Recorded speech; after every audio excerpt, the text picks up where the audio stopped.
Hello! Putain! Hey! Salut à tous les chasseurs! Et bienvenue à cette toute nouvelle vidéo un petit peu plus spéciale. Car tout simplement, il s'agit de la dernière vidéo de l'année. Et du coup, pour marquer le coup, j'ai décidé de faire mon top 10 de l'année 2018. Car tout simplement, encore une fois, l'année 2018, elle était riche en films. Voilà, tout simplement. Et surtout, avant de commencer la vidéo, je tiens à vous dire que cette vidéo est totalement, mais alors totalement subjective. C'est absolument pas objectif. C'est mon top 10 de l'année 2018. Et je peux tout à fait comprendre que les films que je vais citer, c'est peut-être pas votre avis à vous. Mettez dans les commentaires une fois votre top 10 de l'année 2018. Je serais très content de lire tout ça et de voir un petit peu vos points de vue. Et bien évidemment, il y a eu tellement de films, tellement de bons films que c'était parfois un peu dur à les classer. Et du coup, il y a des tops où ils possèdent plusieurs films. Ça dépasse pas les 3 films, bien évidemment, parce que si je fais un top 10 alors que le top 5, il y a 10 films dedans, c'est complètement débile. Enfin bref, je vais vous expliquer ça plus en détail à chaque top. En tout cas, c'est parti. Commençons par le top 10. Donc le top 10, je vais commencer tout simplement par un film d'origine française que je trouvais tout simplement hyper réaliste. Enfin, assez drôle, assez cool pour qu'il rentre dans ce top là. C'est un film que j'ai vu il y a de ça quelques jours, vraiment quelques jours. C'est un film réalisé par Fred Cavaillé. Je m'attendais pas à m'accrocher autant à ce film là. Il s'agit tout simplement du film Le Jeu. Donc comme je vous l'ai dit, c'est un film français réalisé par Fred Cavaillé. Ce film, il est cool du début jusqu'à la fin. Pourquoi je l'ai mis en top 10? C'est parce que tout simplement il y a des petits moments dans le film où c'est un peu plat, où il se passe pas grand chose, ou alors c'est pas intéressant. Mais sinon, tout est bon pour que ce soit un film qui fasse partie de top 10 des films de l'année. Le texte, déjà le texte est hyper réaliste et c'est génial. Et le jeu d'acteurs de tous les acteurs qui se trouvent dedans, ils sont impressionnants. Voilà, c'est le mot exact, ils sont impressionnants, ils sont extraordinaires. Vraiment, ils ont extrêmement bien joué leur rôle. Franchement, il est génial du début jusqu'à la fin. Et comme je vous l'ai dit, il y a toujours des petits moments où ça sert un peu à rien. C'est pour ça que je l'ai mis en top 10. Mais la fin aussi, la fin, elle est extraordinaire. La fin, elle est bien trouvée, vraiment. En top 10, je vous conseille énormément d'aller le voir si vous voulez passer du bon temps devant un film de votre pays. Voilà. Ah oui, j'ai oublié de le dire, toutes les critiques express que j'ai fait par rapport au film que je vais citer dans ce top se trouve dans la description. Mais le top 9, j'avais déjà fait une critique express dessus, que j'avais dit que c'était pas vraiment un film ouf, enfin ça allait, les acteurs ils jouaient extrêmement bien, et toujours aussi bien, mais en fait quand j'y pense, c'était un film assez incroyable. C'était une des premières expériences que c'est l'une des premières fois que j'ai vu ça. Bon bien évidemment des films muets, mais ça c'est un autre niveau. Mais ce film là est accompagné d'un autre, car ce top 9 possède 2 films que j'ai choisis. Il s'agit de Sans un bruit et du Secret de Marrowbone. Donc parlons tout d'abord de Sans un bruit. Ceux qui me suivent depuis ce moment-là, vous savez que j'avais dit que je n'étais pas énormément fan de ce film. Je le trouvais intéressant, mais assez long, même si le film durait 1h30. Et là en fait, quand j'y pense, c'était extrêmement bien fait. C'était l'une des premières fois que je voyais un truc comme ça au cinéma, un film où il n'y a pas de bruit, pas de bruit. Ouais, c'est pour ça que j'ai mis en top 9, c'est qu'il y a des incohérences, voilà, c'est ça qui a mis en top 9, c'est que, voilà. Mais sinon, en fait, Sans un bruit, c'est un chouette film qui te rend pas bien, parce que t'as une tension, t'as une atmosphère assez dark, assez spéciale, voilà. Et les monstres, ils sont extrêmement bien faits, c'est un peu badass aussi, la fin, elle est incroyable. Emily Blunt, putain, impressionnante aussi elle. Mais aussi un grand bravo à la prestation de John Krasinski. Putain, je vais toujours galérer avec ce nom, hein. Incroyable. Donc John Krasinski, voilà. Et vraiment, il a fait une belle prestation et vraiment une belle réalisation, car tout simplement, c'est lui qui a réalisé le film, du coup, Sans un bruit. Et maintenant, parlons un peu du Secret de Marrowbone. Je n'ai pas fait de critique express. J'aurais dû, si seulement je l'avais vu un peu plus tôt. Donc le Secret de Marrowbone est un film méga réussi. La fin, tu t'y attends absolument pas. Les acteurs se jouent extrêmement bien. L'histoire, elle est pas tirée en longueur, franchement, c'est fluide. T'es pas bien, tes mains sont moites. Voilà, tes mains, ah mon dieu, oh. La fin, tu t'y attends pas. À chaque fois que tu penses à un truc, faut vite l'oublier parce que c'est jamais ça. Ce film est incroyable. Je ne vous raconte pas l'histoire parce qu'elle est assez compliquée. Je vous laisse plutôt découvrir ça chez vous, car c'est un excellent film. Ils sont incroyables. Ils sont impressionnants, ouais. Bon, à partir de là, ça commençait déjà à être chaud. Top 8, et c'est avec regret de l'avoir mis un peu plus au-dessus, mais parce que t'as des films qui sont autant incroyables aussi. Le film qui a de retour lancé Zac Efron, qui a de retour en scène Hugh Jackman. Je crois que vous l'avez deviné.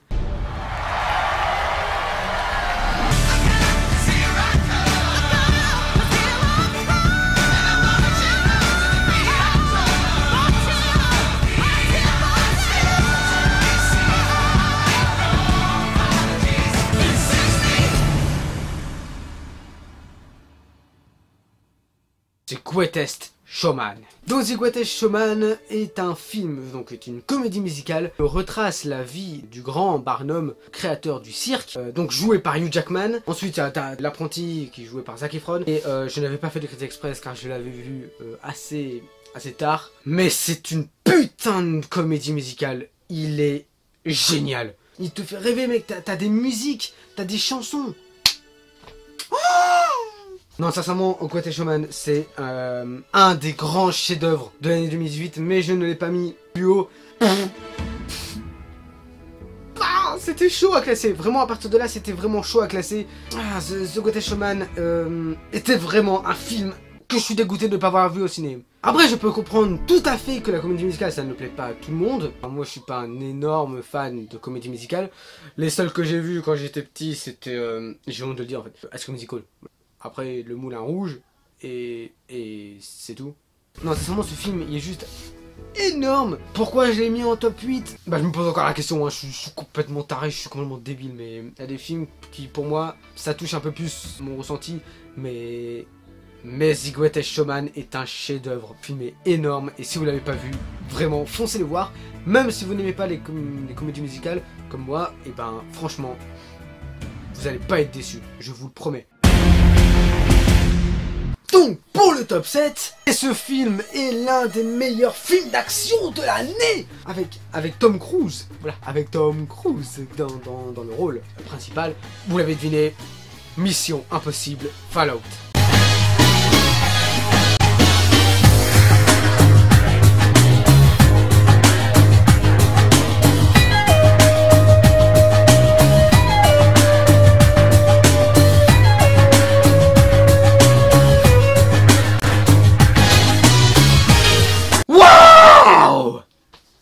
Oui, un énorme oui. Mission Impossible Fallout était un énorme film d'action. C'était vraiment jouissif, c'était toutes les courses-poursuites dans Paris avec l'Arc de Triomphe, avec tout le gros rond-point là qui va au sens inverse.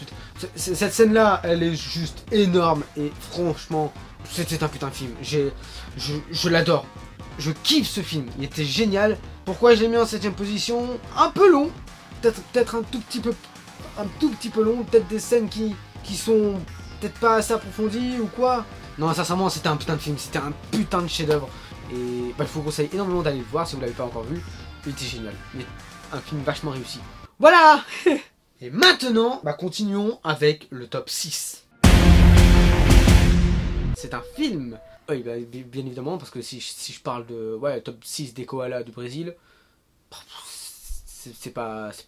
Donc le top 6, il s'agit d'un film avec des dinosaures, avec Chris Pratt, avec Bryce Dallas Howard, Jurassic World 2, Fallen Kingdom.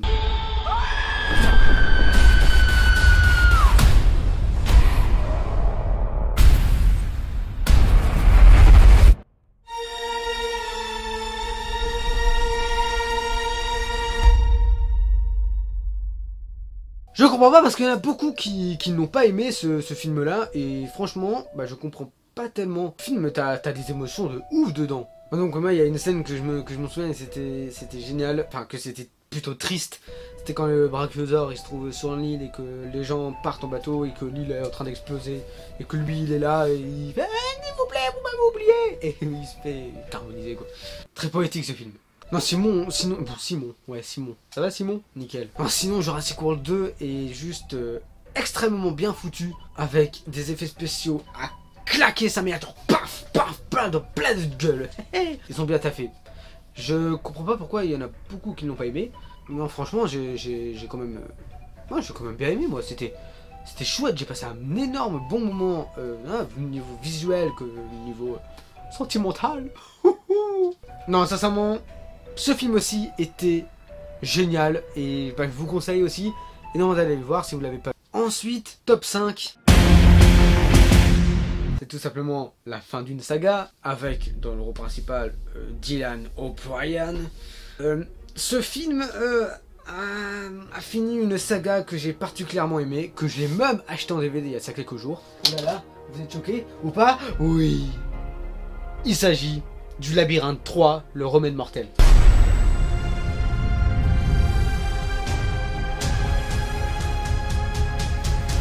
S'il te plaît, Tommy, je t'en prie. Le Labyrinthe 3, le remède mortel est tout simplement, avec le premier labyrinthe, le film le plus réussi de la saga. Voilà, il est là, il est tout beau, il est tout incroyable, waouh, impressionnant, waouh. Non, ça, sincèrement, voilà, lisez bien ça, lisez bien, attention, une conclusion parfaite de la saga. Ils ont totalement raison. C'est un film qui m'a... Dès que j'ai vu le premier, j'ai directement craqué. C'était un putain de film. Le premier était génial, le deuxième... un peu moins bien, c'est vrai, j'avoue que la Terre brûlée c'était un peu plus long, ouais, long à se mettre. Le remède mortel, paf!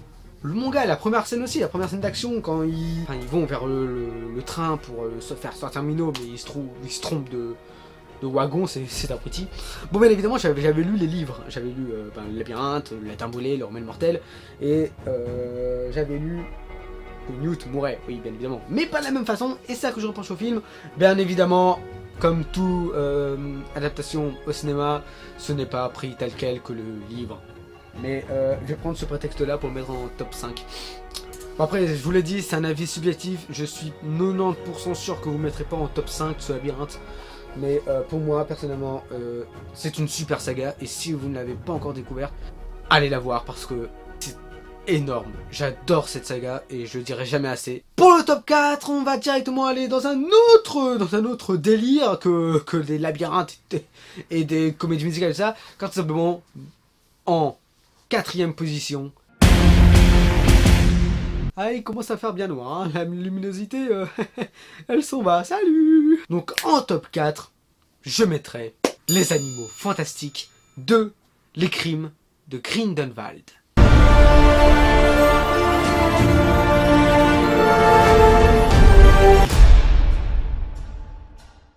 Donc ce deuxième opus de la série des Animaux Fantastiques, je l'ai trouvé fascinant. Je l'ai trouvé compliqué, et c'est pour ça que j'ai mis en 4ème. Je l'ai trouvé compliqué, mais compréhensible. C'est en fait la première fois, j'ai eu du mal à comprendre. Ensuite la deuxième, ça allait. La troisième fois, j'ai tout compris. Hein, ouais, parce que j'ai été voir 3 fois au cinéma. Ouais, nouveau record. Non. Ah, quoique. Non, sincèrement, Les Animaux Fantastiques 2, Les Crimes de Grindelwald, j'ai kiffé, mais... comme jamais j'ai kiffé un film. Hein. Mais non, c'est... il y a juste un petit truc, et c'est pour ça que je le mets en top 4. C'est juste la scène où l'état Lestrange, avec... comment ça s'appelle, croyance et tout ça, enfin tout le monde explique l'histoire. Bah, on veut savoir qui vient de qui, de pourquoi, du comment et tout ça. Et ça, j'ai l'impression que c'est vraiment, ouais, que, comme beaucoup de monde l'ont dit, cette partie-là, c'était en mode... on a perdu tous les gens, on va essayer de les revenir en les expliquant un peu le scénario, parce que là ça va plus. C'est peut-être juste un tout petit peu ça qui m'a un peu embêté, on va dire ça. Mais sinon, le personnage Grindelwald, joué par Johnny Depp, impressionnant. Le personnage est bien charismatique, comme Eddie Redmayne. Il y en a beaucoup qui l'aiment pas, le Norbert Dragono, et franchement, moi je le kiffe bien. Par contre, Dumbledore, oh putain, mon gars, il pue le style, sa mère. Ensuite, les effets spéciaux qui sont énormes, les décors qui sont incroyables, les costumes qui sont fascinants. Non, sincèrement, Les Animaux Fantastiques, à part la scène que je vous ai expliquée, Les Animaux Fantastiques est génial. J'ai bien kiffé. J'ai bien kiffé revivre Harry Potter au cinéma. C'était énorme. Voilà, donc en 4ème position, je mettrai Les Animaux Fantastiques 2, Les Crimes de Grindelwald. Ça y est. En top 3, donc la médaille de bronze de l'année 2018, il y en a 2, parce que on peut retrouver quelques petites ressemblances du scénario. Ce n'est pas de la même boîte, mais c'est dans le même style. Il s'agit Black Panther et de Aquaman. Donc j'ai mis les deux dans ce top 3, car tout simplement le scénario ressemble un tout petit peu quoi. Enfin c'est Black Panther, il veut retourner, enfin il veut devenir roi. Aquaman, il veut pas tellement, mais il veut devenir roi. Black Panther, bah lui c'est un peu un super héros. Aquaman aussi. Black Panther fait partie des Avengers. Aquaman fait partie de la Justice League. Aquaman et Black Panther sont pour moi la médaille de bronze de l'année. Aquaman pour le côté visuel. Ce film était beau. On comprend pourquoi James Wan n'a pas eu le temps de faire la nonne et qu'il est directement faire partie Aquaman, car tout le film, du début, vraiment du début, dès que ça commence, jusqu'à la fin du générique, il est beau. C'est un film énorme. Je l'ai kiffé de ouf. Et franchement, il mérite sa place, sa 3e place avec Black Panther, parce que Black Panther aussi était énorme, c'était un énorme MCU. Franchement, je vous le recommande si vous l'avez pas vu.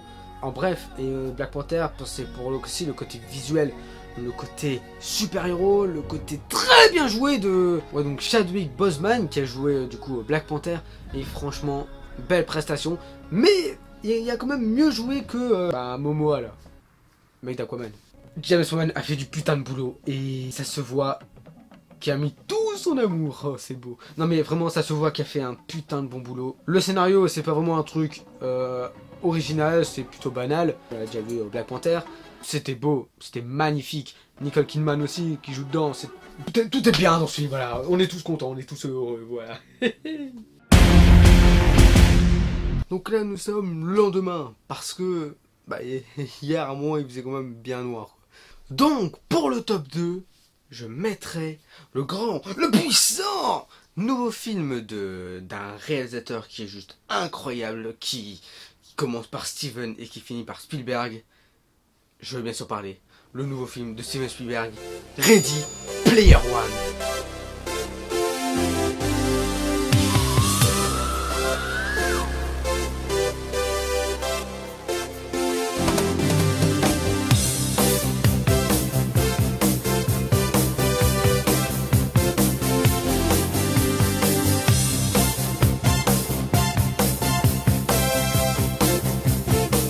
Ready Player One, je l'ai vraiment aimé pour son côté artistique qui était incroyable. Tout le niveau du casque avec le monde qui est assez qui est en crise tout simplement.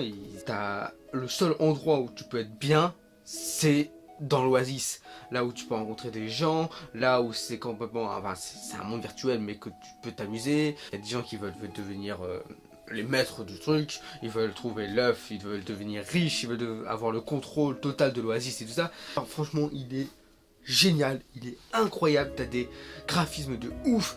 Je me souviens d'une scène, la scène de la course.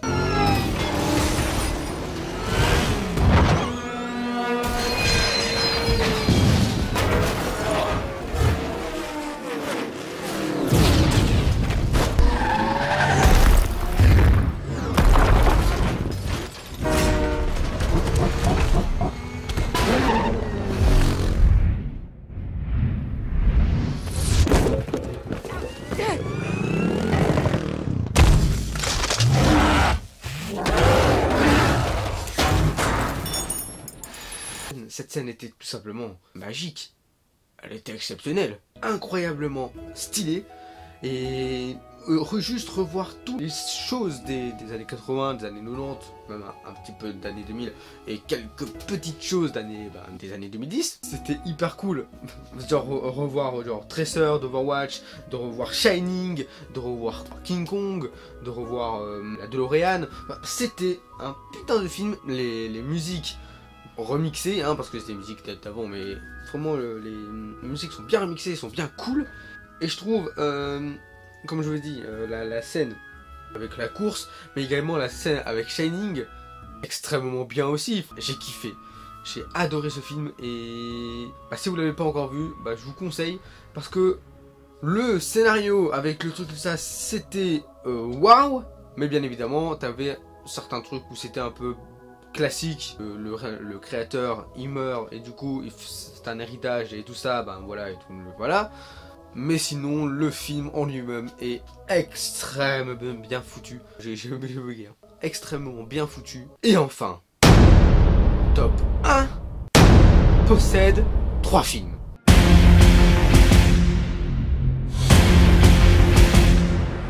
Donc pour le côté du, pour moi, meilleur scénario avec une putain de scène de combat, avec une fin qui te met l'eau à la bouche pour le 4ème. Il y a quelques jours, il y a eu la bande-annonce du 4ème qui s'appelle Endgame. Il est là, voilà, pour mon top 1 de l'année 2018. Il s'agit tout simplement de Avengers Infinity War.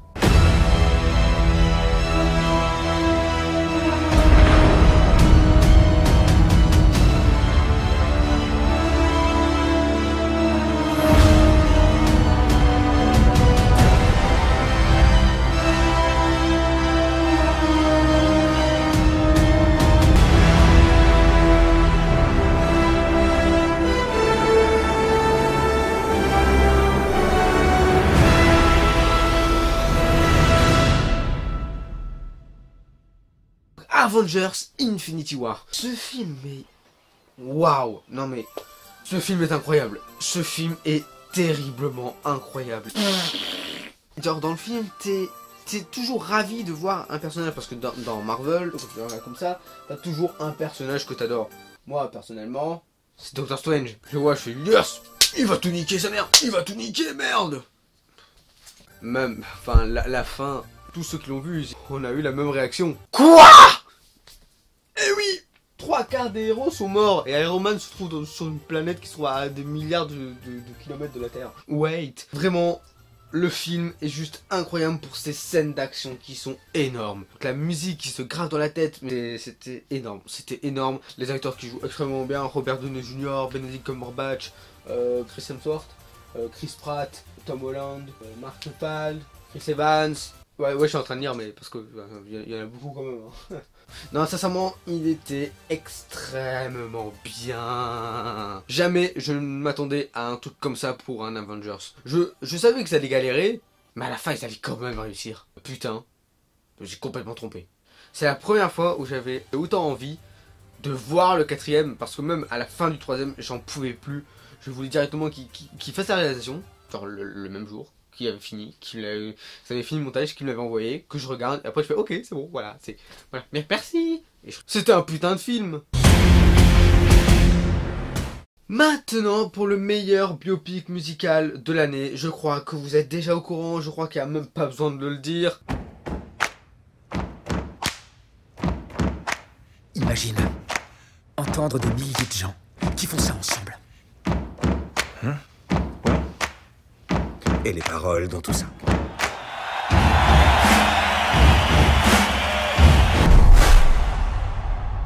Je crois que vous l'avez compris, hein, c'est le fameux biopic musical qui retrace la vie de Freddie Mercury de Bohemian Rhapsody. Alors ce film, il te met dans une ambiance que tu n'as jamais vue. T'as les poils dressés, t'es pas bien, ouais, t'es à fond dedans, je m'en remettrai jamais assez, mais aussi la fin, dernier concert de Queen de Freddie Mercury. So, Live Aid, enfin, dans le gros concert avec 100 000 personnes devant. Et franchement, cette scène-là est juste inoubliable. Et je pense que cette scène va être dans les mémoires des gens. Parce qu'ils ont exactement fait la même scène que l'original. Pratiquement tout pareil. C'était trop bien. Et même l'histoire, elle est... Enfin, elle prend du temps à s'installer. Elle arrive, elle est comme ça. Si vous ne l'avez pas vu, bah foncez le voir. Même si vous n'aimez pas tellement les biopics, et encore moins un musical, allez le voir quand même parce que Queen c'est quand même l'un des meilleurs groupes de rock des années d'avant. Ouais. Rami Malek, putain, il a fait un boulot monstre en jouant Freddie Mercury. Et enfin, pour finir, le top 1 et en général le top 10 de cette année, c'est bien évidemment Spider-Man New Generation. Spider-Man New Generation, j'ai beaucoup aimé pour son côté visuel qui était unique. Je n'ai pas vu non plus un truc comme ça depuis la nuit des temps parce que ça n'a jamais été fait. Voir un comics comme ça animé au cinéma où t'as même les bulles de BD pour dire ce qu'il pense dans sa tête, c'était énorme.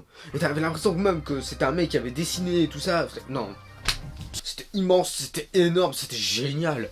J'avais jamais vu ça, l'histoire elle est assez drôle. C'est un peu fun hein, parce que t'as une araignée qui contrôle un robot et t'as un spider cochon. À partir de là, bah, tu te poses des questions quoi. Mais c'était génial, j'ai adoré, c'est cool. T'as le méchant, il est pas là juste pour tuer parce que voilà, non, juste envie de tuer des gens. C'est parce qu'il s'est passé quelque chose dans son passé. Je vais pas tout vous dire non plus, mais il s'est passé quelque chose dans le passé où c'est le pourquoi du comment. Il veut trouver une dimension. Et sauf que le Spider-Man, il arrête, lui il est dégoûté, du coup bah, il va essayer de se venger en essayant de détruire tout simplement bah, les dimensions qui sont un peu partout, tout ça. Et franchement, je trouve que le méchant est bien charismatique aussi. Et franchement, je dirais jamais assez, mais Spider-Man New Generation est un film à aller voir, à aller kiffer de ouf. Parce que c'était un putain de film de grand-mère, de malade. Pourquoi je dis de grand-mère moi ? Avec une putain de réalisation derrière, avec une histoire qui tient la route, avec des rebondissements qui sont assez improbables. Je vous conseille énormément d'aller le voir. Si vous ne l'avez pas encore vu, il est encore au cinéma. Vous pouvez encore aller le voir parce que c'était un putain de chef-d'œuvre de 2018. Ah, on a quand même eu une bonne année en termes de films. Bah, vivement l'année 2019 parce que l'année 2019... Je ferai une vidéo plus tard où ce sera mes attentes pour les sorties du cinéma. Il y en aura sacrément beaucoup de films qui sortiront l'année prochaine et bah, je serai au rendez-vous pour des nouvelles critiques express, des analyses de bonnes annonces, des petites vidéos bonus et bah moi je vous dis à la prochaine pour une nouvelle chasse qui se trouvera l'année prochaine. Donc bonne fête à tous pour une bonne fête de fin d'année. Merci de vous abonner parce que vous êtes de plus en plus nombreux et ça fait extrêmement plaisir. Bientôt le millier, on sait pas. Peut-être pour vous le millier c'est peut-être un petit cap genre de rien du tout, mais c'est juste énorme. 1000 c'est incroyable, c'est énorme. Merci à tous de vous être abonnés, partagez la vidéo si elle vous a plu, aimez-la si vous avez vraiment surkiffé et en même temps ça me fera super plaisir également. Et n'oubliez pas de mettre dans les commentaires votre top 10 de l'année 2018. Et moi je vous dis à l'année prochaine pour une nouvelle chasse. Allez, salut à tous les chasseurs, bonnes vacances, amusez-vous bien avec votre famille et vos amis. Ne buvez pas trop, n'est-ce pas? Mais bonne année à tous les chasseurs en avance. Voilà, c'est tout. Allez, salut!